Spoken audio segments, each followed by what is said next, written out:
여러분, 생각하다라고 하는 영어의 think가 있습니다.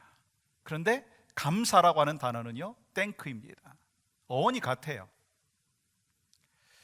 생각의 방향을 잘 잡으면 감사할 것이 많다라고 하는 거예요. 사실 우리의 인생의 여정 가운데 보면 긍정적인 부분도 있고요, 부정적인 부분도 분명히 있습니다. 그런 상황 속에서 긍정적인 것을 선택을 하면 감사할 수 있는데, 부정적인 것을 선택을 하면은요, 감사할 수가 없다라고 하는 것입니다. 비가 오면 여러분 어때요? 불편하지 않습니까? 비가 오면 불편할 수 있지만 햇빛이 비치는 날에도 생각하지 못했던 것을 비 오는 날에 생각해 보니까 감사할 수 있었다라고 하는 것입니다. 우리 인생에도 보면 비 오는 날이 있어요. 굳은 날이 있어요. 큰 광풍이 몰려올 때가 있다라고 하는 것입니다. 수많은 사람들은요, 환경에 대해서 반응을 합니다. 그래서 불평도 하고 원망도 합니다. 그런데 환난 가운데서도 견디고 굳은 날에도, 광풍이 있는 날에도 감사할 수 있는 비결이 있다면, 하나님이 나의 구원자이시고 그래서 내 오너십이 바뀐 것을 인정을 하면서 내 삶의 주인으로 하나님을 모시고 살면 이 감사의 고백이 나올 수 있다고 하는 것입니다. 오늘 추수감사주일 예배를 우리가 드리고 있어요. 여러분은 어떤 감사의 제목을 갖고 계십니까? 혹시 전에는 많은 감사의 제목이 있었는데 올해는 너무 힘들고 너무나 어렵고 너무나 지쳤기 때문에 감사할 것이 없습니다. 혹시 생각하고 계신 분이 있으신가요? 여러분의 생각을 바꿔보시고 여러분의 인생의 그 비전을 한번 포커스를 주님 앞에 맞춰보십시오. 생각하면 감사할 것이 참으로 많다는 거예요. 생각하면 감사할 것이 참 많다는 거예요. 오늘 우리가 읽은 시편 16편의 말씀의 제목은요, 성경을 보시면 다윗의 믹담이라고 되어 있습니다. 이 믹담의 의미는요, 황금의 시, 주옥 같은 시, 버릴 것이 하나도 없는 시다라고 하는 거예요. 다윗이요, 시편 150편 중에서 거의 절반을 썼습니다. 근데 오늘 시편 16편은요, 감사의 시예요. 이 감사의 시는요, 금원이라고 해서 황금의 말, 하나도 버릴 것이 없다라고 하는 그런 의미가 담겨져 있습니다. 그러면 다윗이 이 감사의 시를 쓸 때 다윗의 상황은 어떠했느냐라고 하는 것입니다. 여러분 1절 말씀 보시면 이렇게 기록하고 있어요. 하나님이여 나를 지켜주소서, 내가 주께 피하나이다. 여러분 지금 무슨 얘기예요? 다윗은 지금 인생에 큰 위기가 있다는 거예요. 근데 다윗은 어려운 문제를 해결해 주시는 그 주체가 환경이나 사람이 아니라고 하는 거예요. 하나님이다라고 하는 사실을 깨달았습니다. 그래서 하나님께 도움을 요청하고 있을 뿐만 아니라 위기 가운데 하나님 앞에 감사의 고백을 하고 있었다라고 하는 거예요. 그렇다면 여러분 한번 잘 생각해 보세요. 하나님께서 다윗에게 어떤 은혜를 부어주셨기에 다윗이 이렇게 황금의 말로 하나님 앞에 위기 가운데 감사할 수 있었느냐라고 하는 것입니다. 오늘 우리가 말씀을 같이 나누면서 하나님 안에서 사는 하나님의 백성으로서 위기 가운데 어떻게 감사할 수 있는지, 그것을 오늘 말씀을 통해서 살펴보면서 여러분과 저의 삶의 모습 가운데도 하나님 앞에 감사할 수 있는 제목을 하나님 앞에 올려드려지고, 또한 나의 신앙의 고백으로서 하나님 참 감사합니다라고 하는 고백을 할 수 있는 이 땡스기빙이 되기를 주님의 이름으로 간절히 소망합니다.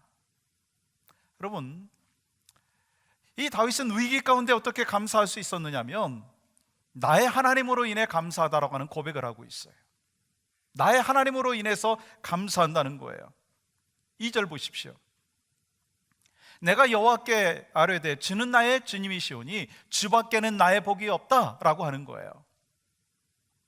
여러분 얼마나 멋진 고백인가요? 사실 지금 이 시츄에이션은요, 평안한 시츄에이션이 아니에요. 인생의 큰 위기 가운데 있었습니다. 성경은 정확히 어떤 위기라고 이야기는 하지 아니하지만 주께 내가 피할 수밖에 없는 그런 상황이었습니다. 그런데 이런 인생의 위기 가운데 어떻게 감사의 고백을 할 수 있느냐라고 하는 거예요. 사람들은 이렇게 얘기할 수 있습니다. 아, 그거 누구나 할 수 있습니다 라고 이야기할 수 있지만, 실질적으로 여러분과 제가 이 경제적으로 힘들고 관계 속에서 브로큰 되어 있고, 그리고 삶에 여러 가지 프로블럼들이 있을 때 우리는 정말 감사하면서 고백할 수 있느냐라고 하는 것입니다. 우리는 위기 앞에서 막 어떻게 합니까? 당황하고요, 위기 앞에서 무너지고요, 원망도 하고요. 그런 삶이 바로 우리의 삶입니다. 그러나 오늘 다윗은요, 커다란 위기 가운데에서도 조금 더 흔들리지 아니하면서 뭐라고 고백합니까? 주밖에는 나의 복이 없다는 거예요. 주님만이 나의 복이다라고 하는 것입니다. 결국 이 다윗이 나중에 하나님의 마음에 합한 자라고 하는 칭찬을 받지 않습니까? 다윗은 위기 가운데 변함없이 하나님을 붙잡았습니다. 다른 사람들에게 도움을 요청하거나 다른 사람의 힘, 그 의존하지 아니하고 자기의 힘을 의존하지 아니하였어요. 물질을 의존하지 아니하였어요. 하나님 붙잡았습니다. 그러면 여러분, 다윗이 이렇게 큰 위기 가운데 왜 주님 밖에 나의 복이 없다라고 고백할 수 있었느냐는 거예요. 그는 알았습니다. 복의 근원이 하나님이라고 하는 사실을 알았습니다. 그래서 오직 주님만을 의존하고 주님께 인정받고 칭찬받는 믿음으로 살 수가 있었다는 거예요. 여러분, 우리가 대표적으로 고난의 인생을 살았던 사람을 꼽으라고 한다면 욥을 이야기할 수가 있을 거예요.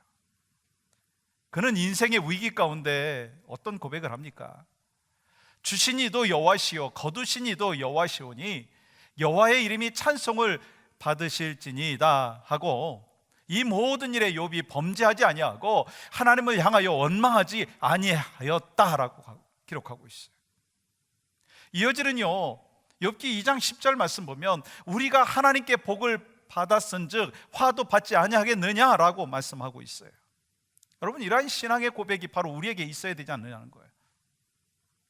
편안할 때, 모든 것이 잘 될 때 감사하는 것 누구나 할 수가 있습니다. 그러나 어려울 때, 낙심에 처해 있을 때 실망하기보다는 주님을 의존하고 나에게 복은 하나님께 있습니다라고 고백을 해야 된다라고 하는 거예요. 그러므로 우리는요, 하나님의 손에 들려있는 축복의 선물만 바라보는 것이 아니라 하나님의 자체를 바라봐야 된다는 거예요. 하나님 존재 자체를 바라봐야 된다는 거예요. 근데 많은 사람들은요, 하나님의 손에 들려있는 그 축복을 많이 바라봅니다.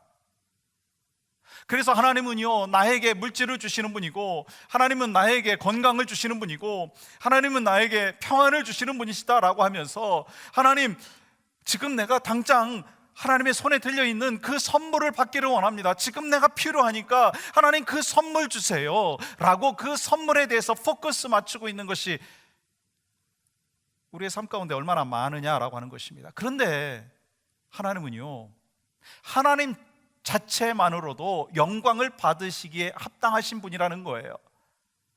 그래서 우리의 삶의 여정 가운데 특별히 우리가 하나님의 손에 들려있는 그 선물만에 포커스 맞추는 것이 아니라 하나님 자체에 대해서 우리가 감사해야 된다는 거예요.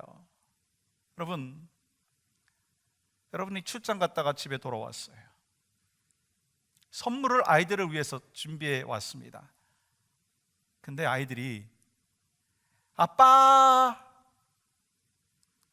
반가워요, 잘 다녀오셨어요 라고 하지 아니하고 계속해서 엄마가 준비한 선물에 포커스를 맞추고 있다면 여러분의 마음은 어떻겠습니까? 여러분들이 누구를 위해서 선물을 준비했어요. 포장을 해가지고 들고 나갔어요. 근데 그 사람이 여러분의 눈을 마주치지 아니하고 여러분이 들고 온 그 선물에 초점을 맞추고 있다면 여러분의 마음은 어떻겠느냐라고 하는 거예요. 하나님은 어떻습니까? 사실 하나님의 손에 들려있는 축복만을 바라보면서 하나님 지금 그것이 필요합니다 라고 하면서 하나님의 눈을 보지 아니하고 그 선물만 포커스 맞추고 있다고 한다면 하나님이 어떤 마음이겠느냐라고 하는 것입니다.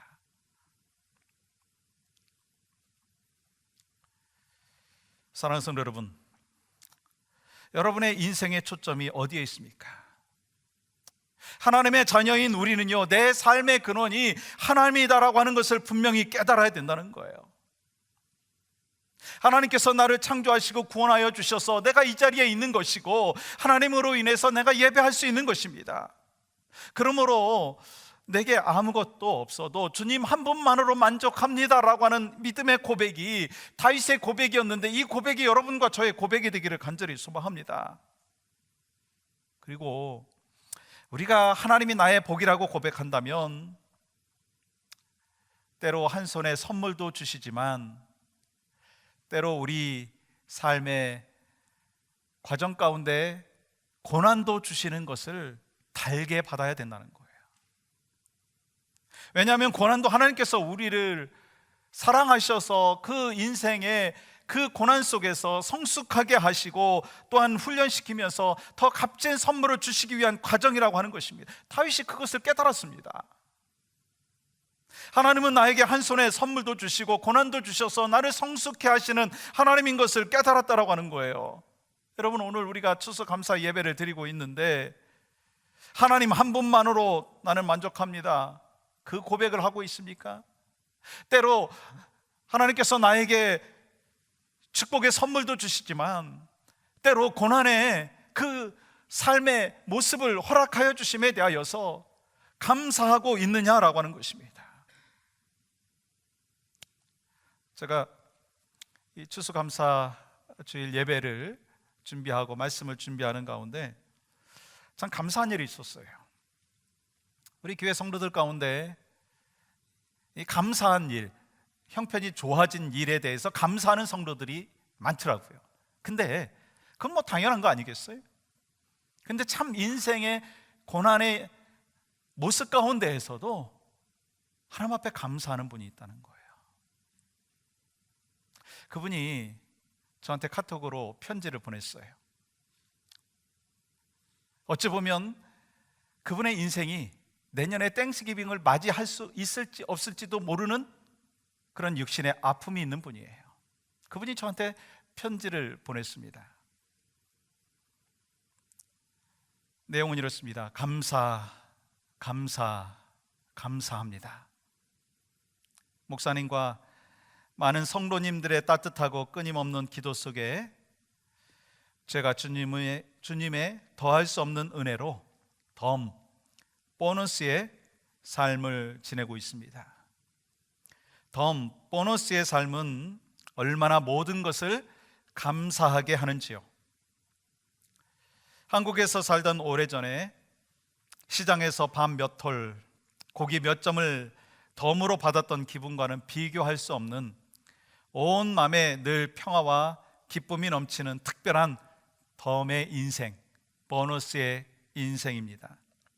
그러나 가끔 얼마 전에 고통이 떠오르게 되면 그 큰 감사를 제가 과연 굳굳이 지킬 수 있을까요?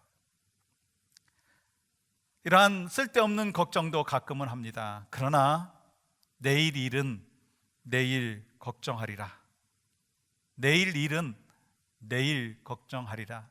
그것도 내일 허락하신다면 말입니다. 오늘을 감사하면서 오늘 또 감사가 더욱 넘칩니다.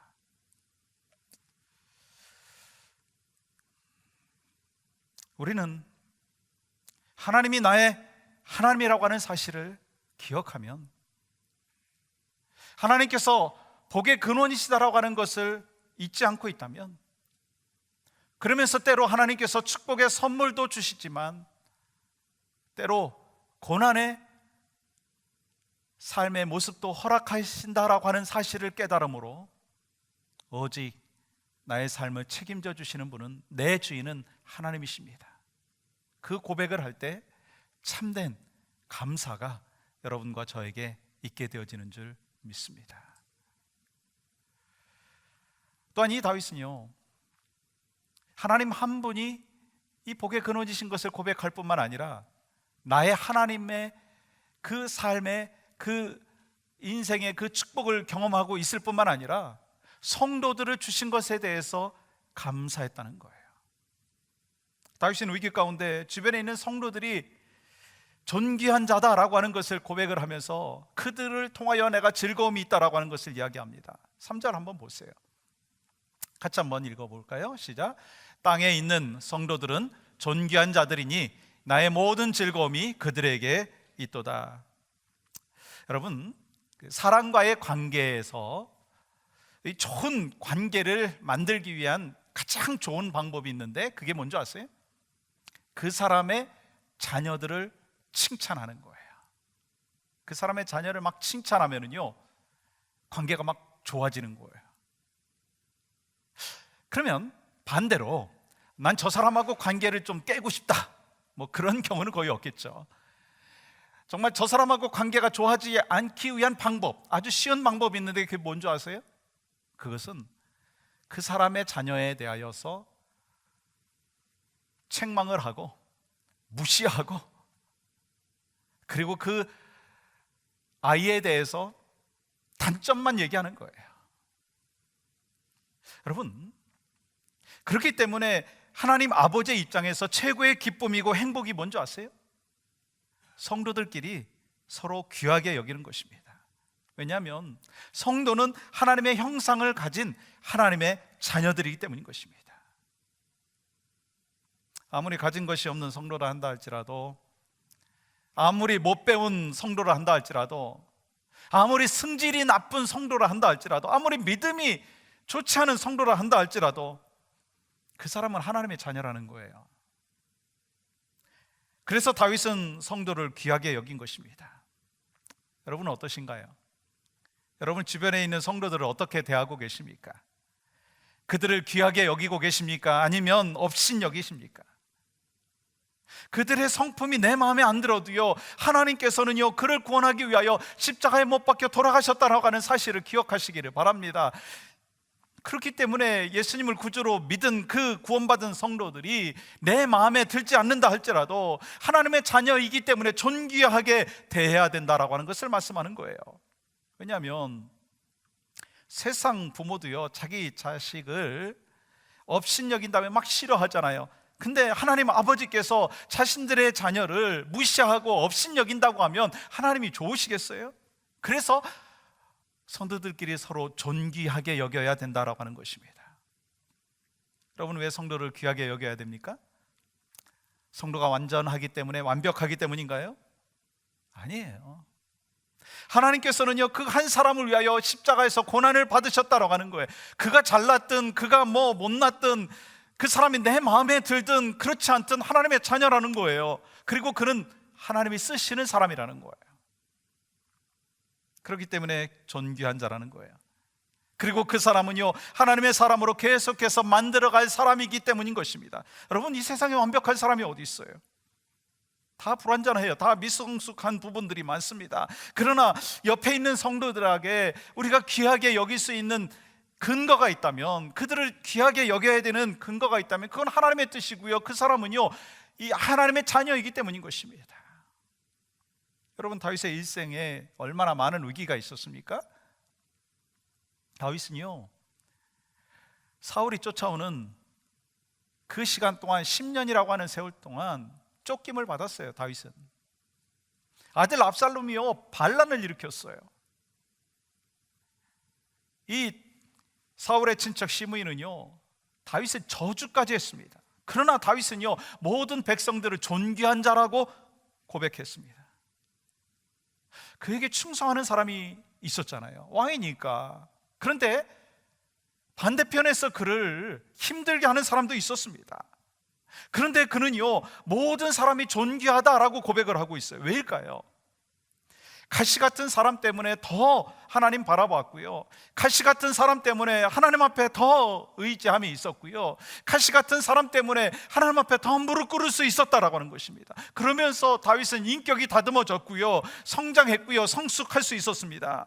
그러니까 나중에 보니까 모든 사람이 귀한 존재다라고 하는 거예요. 우리도 마찬가지 아닌가요? 항상 내 곁에 나를 좋아한다고, 그리고 좋은 말만 해주는 사람이 있다면 여러분 어떻겠어요? 인간은요 쉽게 교만해질 수 있습니다. 그러나 가시 같은 사람이 내 주변에 있음으로 인해서 우리는 더 하나님 앞에 의지할 수 있고 하나님 앞에 더 무릎을 꿇을 수 있다고 하는 거예요. 그러니 함께하는 성도들이 다 감사한 거예요. 여러분 어떠십니까? 옆에 있는 분들이 정말 귀해 보이십니까? 한번 이렇게 얘기해 보시죠. 당신은 참으로 귀한 사람입니다. 당신은 참으로 귀한 사람입니다. 여러분, 이렇게 성도를 대하는 마음과 자세가 달라져야 된다는 거예요. 그 성도와 함께하는 시간이 복된 시간이라는 거예요. 왜요? 나만 귀한 존재가 아니라 저 사람도 하나님의 귀한 존재이기 때문인 것입니다. 그래서 다윗은요, 위기 가운데에서도 어떠한 삶을 살았습니까? 성도들을 주심에 대해서 감사했다는 거예요. 또 한 가지는요, 허락하신 소유에 대해서 감사했다는 거예요. 다윗은 자신이 누리는 모든 것이 이 하나님께서 주신 것이라고 고백했습니다. 자신에게 주신 모든 것은 하나님께서 허락해 주셨다라고 고백하고 있어요. 즉 내가 만든 것이 아니고, 내가 잘나서 얻은 것이 아니고, 내가 능력이 있어서 얻은 것이 아니라는 거예요. 하나님께서 허락해 주셨다는 거예요. 그러면서 이런 고백을 하잖아요. 같이 한번 읽어볼까요? 시작. 여호와는 나의 산업과 나의 잔의 소득이시니 나의 분깃을 지키시나이다. 내게 줄로 재어준 구역은 아름다운 곳에 있으며 나의 기업이 실로 아름답도다. 다윗은 이렇게 고백합니다. 내게 줄로 재어준 구역은 아름답도다. 다윗은 지금 이 당신이 이 왕으로 있는 그 이스라엘 땅을 바라보면서 아름답다 고백하고 있어요. 근데 정말 이스라엘 땅이 그렇게 아름다워서 아름답다라고 얘기했을까요? 객관적으로 보면 주변에 있는 나라들이요, 어찌 보면 더 아름다울 수 있습니다. 당장 그 옆 나라인 애굽을 보면은요, 나일강이 있습니다. 비도 적절하게 내리고요, 목축하기 아주 좋은 날씨입니다. 농사도 잘 지을 수 있습니다. 그리고요, 그러다 보니까 백성들이 많은 거예요.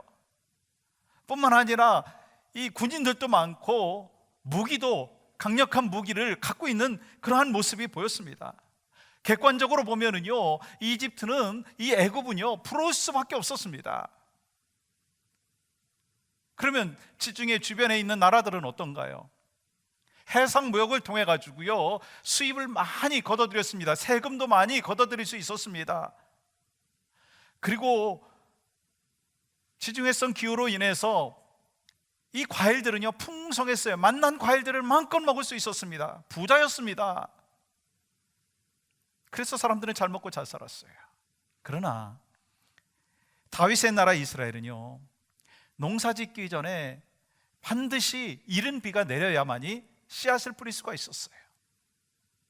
그리고 추수를 하기 위해서는 추수 때가 될 때에요, 늦은 비가 내려야만이 풍년을 이룰 수가 있었습니다. 그렇기 때문에 비를 내려주시는 하나님만 바라볼 수밖에 없다는 거예요. 하나님을 의지할 수밖에 없는 상황이었습니다. 객관적으로 보면 막 답답한 거예요. 사막투성인 거예요. 그리고 사해바다라고 있는데 이 소금기 때문에 물고기가 살 수 없는 거예요. 객관적으로 자신의 나라를 보면요, 아름다운 부분이 하나도 없습니다. 객관적으로 아름다운 땅은요 애굽 땅이고요, 지중해 주변에 있는 나라들입니다. 그런데 다윗은요 그것을 너무나 잘 알고 있는 상황 속에서 자신의 나라가 아름답다라고 고백하고 있는 거예요. 여러분, 왜 그런 고백을 할 수 있겠습니까? 이스라엘이 하나님이 허락해 주신 나라이기 때문인 거예요. 하나님께서 허락하여 주신 땅이기 때문에 객관적으로 보면은요 보잘것없고 자랑할 것이 없다지만 하나님이 주신 약속의 땅이고 하나님께서 허락하여 주신 땅이기 때문에 가장 아름답다고 고백할 수 있었다는 것입니다. 여러분, 이것은요 신앙의 고백이에요. 여러분의 가정 보세요. 남편이 있고 아내가 있고 자녀가 있고 부모도 있어요. 여러분의 자녀들이 다른 집 자녀에 비교해서 공부를 더 잘하십니까? 다른 집 자녀에 비해서 좋은 곳에 취직을 했습니까? 아니, 다른 자녀들처럼 용돈을 막 풍족하게 여러분한테 줍니까? 그렇지 않을 수가 있어요. 아니, 그렇지 않기 때문에 더 섭섭할 때가 있습니다. 그런데 내 자녀는 아름다운 거예요. 왜요? 하나님께서 나에게 주신 자녀이기 때문에, 하나님이 내게 주신 선물이고 가족이기 때문에, 그래서 아름다운 거예요. 하나님께서 나에게 가족을 주셨기 때문에 아름다운 거예요. 여러분의 삶의 현장은 어떻습니까? 항상 불평을 하고 원망을 한다면 그 일터를 주신 하나님께서 얼마나 마음이 아프시겠느냐라고 하는 것입니다. 하나님께서 아름다운 일터를 주신 것에 대하여 감사해야 되는데, 그러지 아니하고 불평하고 원망하면 일터를 주신 하나님이 얼마나 마음 아프시겠느냐는 거예요. 여러분이 섬기는 교회는 어떻습니까? 모든 것이 완벽합니까? 여러분의 마음에 쏙 드십니까? 이럴 때 한 분이라도 아멘 하시면 그래도 용기가 되는데 아멘 안 하시는군요. 여러분, 이 담임 목사가 뭐 쏙 여러분의 마음에 듭니까? 아유, 접대용으로 잘해 주셔서 감사합니다. 사실 여러분의 아내를 볼 때, 여러분의 자녀를 볼 때, 아니 옆에 있는 성도들을 볼 때, 교회를 볼 때요, 완벽하고 퍼펙트하기 때문에 우리가 아름다운 교회라고 이야기하지 않습니다. 왜 아름다워요? 나에게 허락해 주신 가족이기 때문에, 나에게 허락해 주신 공동체이기 때문에, 나에게 맡겨주신 배우자이기 때문에, 그래서 아름다운 거예요. 객관적으로 보면요, 다른 사람이 더 멋있어 보이고, 다른 사람이 더 가진 것이 많아 보이고, 어찌 보면 부러울 수도 있지만 나에게 사랑하는 아내를 주신 것, 그러니까 객관적으로 보면 아니지만 주관적으로 볼 때는요, 아름다운 거예요. 여러분의 자녀가 왜 아름답습니까? 나에게 맡겨주신 자녀이기 때문인 거예요. 사랑하는 성도 여러분, 추수감사절에 하나님께서는 우리에게 감사할 수 있는 수많은 제목을 주셨어요. 그 중에 가장 감사할 수 있는 게 뭡니까? 하나님 한 분으로 인해서 감사할 수 있기를 간절히 소망합니다. 나와 함께한 모든 성도들이 존귀한 사람이기 때문에 참 감사합니다. 그 고백을 할 수 있어야 되는 거예요. 여러분, 여러분에게 맡겨주신 그 가정, 여러분에게 맡겨주신 자녀들 또한 우리 교회 왜 아름답습니까? 신앙의 관점 속에서 나에게 맡겨주셨기 때문에, 허락되어졌기 때문에 아름다운 것입니다. 이번 땡스기빙에 그 어떤 것보다 하나님, 나에게 하나님 주신 것 참 감사합니다. 하나님, 나에게 이렇게 믿음의 성도들을 주신 것 감사합니다. 하나님, 객관적으로 보면 아닌 것 같지만 그래도 하나님께서 나에게 믿음의 눈을 갖게 하여 주셔서 우리의 자녀와 또 공동체를 주신 것 감사합니다. 그 고백이 바로 여러분과 저의 고백이 되기를, 감사의 제목이 되기를 주님의 이름으로 간절히 축복합니다.